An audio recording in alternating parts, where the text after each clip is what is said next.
কিছু আবদারের জানি নেই মানে তোর সঙ্গে আমাকে নিয়ে গিয়ে ওয়াও কি সুইট কিউট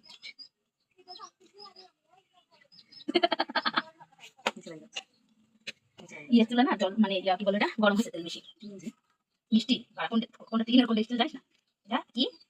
স্টিল একসাথে ধরে নাও তারপর বলো এটা কি পাকান খাওয়ালি এখন মারামারি লাগে যাচ্ছে দেখো ও মা লাগে গেল কে ওঠে না তো পাকান পিঠার জন্য সবসময় একটা করে ছোট্ট কাঠি রাখতে হয় বুঝছো তোমরা তো এগুলো জানো না আমি রাখি না সব না ওঠেছে দাঁড়া ওঠেছে কিছু আবদারের এগুলো 2-3 মিনিট হ্যাঁ এটা খাবার জন্য শুরু করলো দে এই যে পাকান এটা আমি না তেল হাতে লাগবে